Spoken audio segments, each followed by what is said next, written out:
God is the God of new beginnings. So take a deep breath. Let go of yesterday, because God forgives our sins as far as the east is from the west. Receive this day, because His mercies are new every morning, and that includes this morning. Lift up your hearts. We're going to find God in every moment, and particularly today, we're going to find Him in people. The word for today is people. Begin to think about the people in your life that you will see today.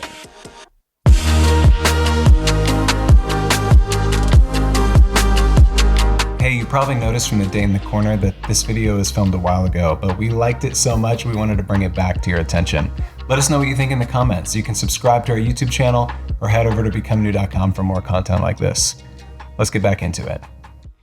We're walking through the early chapters of Genesis, and as you know, if you've been a part of this, there is a refrain that just throbs like a song, like a chorus that keeps repeating as God creates. It's good. Separates light from the darkness, makes light. He sees light, that's good. The day, that's good. The sky, that's good. The earth, the dry land, that's good. Plants, flowers, trees, that's good. Great creatures in the sea, the birds above, it's good. When he gets done with it all, it's very good until we come to the second chapter and that quite remarkable statement where God says, not good. Up until this moment, the Hebrew word is tov, good, good, good, good, good, altogether very good, and then not good for human beings to be alone. So that's what I want to talk about today, aloneness and why it is not good. Now, very often this is misunderstood because there is Adam and Eve is coming, and we'll talk about that more. People interpret this simply in terms of marriage, and sometimes even think that to be married is a more normal state than to be not married, or that is a superior state, in spite of the fact that the greatest life that has ever been lived was lived by Jesus, who of course was single. So it is possible to have a flourishing life quite apart from that. That little word good, as we have seen, doesn't simply mean that something is beautiful, although it can be, or aesthetically pleasing. It's not even primarily moral goodness, although it includes that. It's mostly, as John Walton and others write, a functional term. It's like if you're waiting for liftoff and we want to make sure the rocket works, check, check, check, you're checking off points. And so everything was becoming functional. It was coming online. Yep, we can go forward. But human beings were created to fulfill God's project, to be a part of His cosmic efforts, and to create a beautiful community that could flourish throughout the earth. And one person cannot do that by themselves. So not good, not good, not good. You will notice, even though Adam was existing in the presence of God, it was still not good. We need each other. We cannot do what God is calling us to do by ourselves. So the invitation today is move toward people. Where do I find myself? What excuse, what barrier get in the way? How do I move towards people? This is an article by Tish Harrison Warren recently in the New York Times. For her, it was social media. The first time I truly admitted something was awry, my use of social media was the day of my daughter's first grade Christmas performance in 2019. She had been anticipating the show for weeks, practicing her song again and again. I arranged my work schedule to be there, was running a little late, but I could make it if I hurried. As I was getting ready to leave, a Twitter conversation was on my mind. A mind that was locked into Twitter often enough that it often thought in 280-character bytes, composed unbidden tweets constantly, and always felt a little twitchy and restless. You ever feel twitchy? Ever feel restless? Not good. Alone, not good. So before I started the car, I pulled Twitter up my phone, checked my mentions, and replied, no big deal. I did this all the time. Yet those few minutes ended up making me a few minutes later than I would have been. I entered the auditorium at my daughter's school moments after her class had finished their songs. I missed it. When my daughter realized I hadn't seen her sing, her face fell. She didn't cry or blame me, but she was clearly and justly disappointed. I was too. There are only so many kids' Christmas performances we get in this life. When their little voices are all full of innocence and joy, when their tiny fingers wave at you from the stage, when they still desperately want you there. Not good being alone. I recall nothing about that conversation on Twitter. Not the topic, not the responses, not the tone. But I will never forget that crestfallen look on my daughter's face.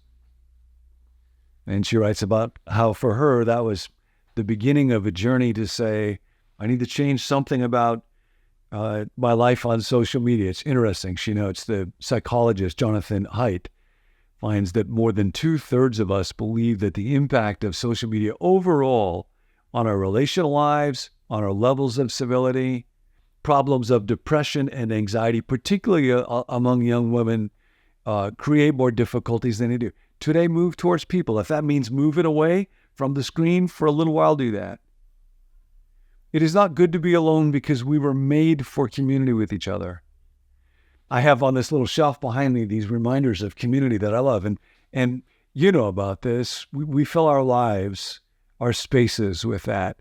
There is a blue-footed booby over there to remind me of the trip I took with my dad to the Galapagos Islands in the last months of his life. This is a little picture of two beautiful children. That is my sister Barbie and me. And she gave that to me when we were 50 years old, when we were tiny little kids. That's a little bust that I love from Abraham Lincoln. It was actually sculpted by a congressman who gave it to Dallas Willard, and Dallas' family gave it to me after he died. There's Chuck Bergstrom's movie star picture. He's my friend. There's what my son-in-law gave me from Jack Nicholson in The Shining. This is a picture of Jerry Hawthorne, who was my teacher when I was in college and had a deep impact on my life. And that's me when I was 28 years old. I am not kidding you. I still have the same shirt that I'm wearing right here. I've got this shirt 35 years some later. And the main reason I keep it is because it reminds me of him. It is not good to be alone. How can you move toward people today? Because you cannot achieve God's purpose for your life. This is an issue of our mandate to be a part of building a community in God's cosmos if you are on your own.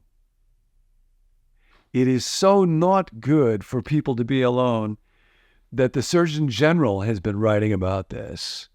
He writes, "We have become a lonely nation. It's time to fix that." This is just a few days ago. A patient of mine, he says, once shared with me in a most unusual way. He had worked for years in the food industry with a modest salary and a humble lifestyle. Then he won the lottery. Overnight, his life changed. He quit his job, moved to a large house, gated community. Yet, as he sat across from me, he sadly declared, winning the lottery was one of the worst things that ever happened to me. Now, whoever tells that story? Wealthy but alone. Wealthy but alone. Not good, not good. This once vivacious social man no longer knew his neighbors, lost touch with his former co-workers, soon developed blood pressure and diabetes. Surgeon General writes, I thought about his story in 2017 when I found myself struggling with loneliness. My first stint as Surgeon General had ended.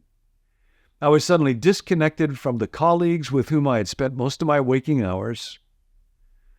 That might not have been so bad had I not made a critical mistake, largely neglecting my friendship during my tenure, convincing myself I had to focus on work and couldn't do both. Even when I was physically present with people I loved, even when, I got to go do something else now, even when, it's all right, we're not in a hurry. Even when I was physically present with people that I loved, I wasn't present. I was often checking the news, responding to messages in my inbox, turning off the alarm on my phone. After my job ended, I felt ashamed to reach out to friends I had ignored. I found myself increasingly lonely and isolated, and it felt as if I was the only one who felt that way. Loneliness, like depression with which it can be associated, can chip away and erode your sense of who you are. At any one moment, about 1 out of every 2 Americans is experiencing measurable levels of loneliness. As our society has grown increasingly wealthily, financially affluent, we have grown relationally impoverished. So today, Move towards the people in your life today, not alone. Spend 15 minutes reaching out to the people in your life so that you can connect. Just pull out, what are some of the reminders that make you think, oh yeah, I'm not alone. I've got people to be grateful for. Spend 15 minutes today, whatever else you do, calling, texting, talking face to face, letting somebody know that you love them, that you care about them. You can introduce yourself to your neighbors. There may be some that you don't know. This very day, in a couple of hours, Nance and I are going to go up onto, there's a cul-de-sac, kind of a circular area, and once a week, all the neighbors in our neighborhood bring lawn chairs out there and sit and talk with each other. Neighbors used to do that kind of thing. It's not good to be alone.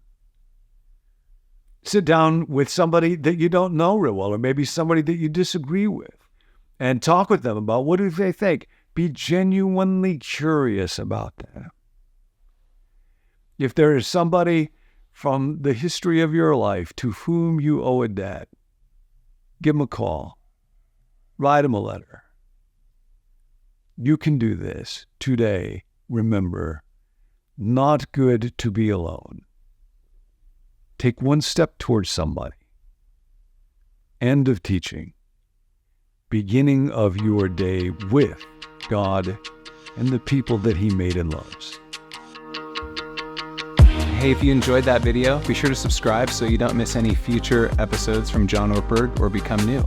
You can also head to our website, becomenew.com, where we have a bunch more resources you might be interested in, like free downloads, books, and a library of videos for you to explore, learning how to grow spiritually one day at a time. If you've got a prayer request, you can text it to us at 855-888-0444, and you'll receive a written response from someone on our team who will pray for you. You can also text the word BECOME to that same number to receive text alerts whenever we drop a new video. Glad that you're here, and we'll catch you next time.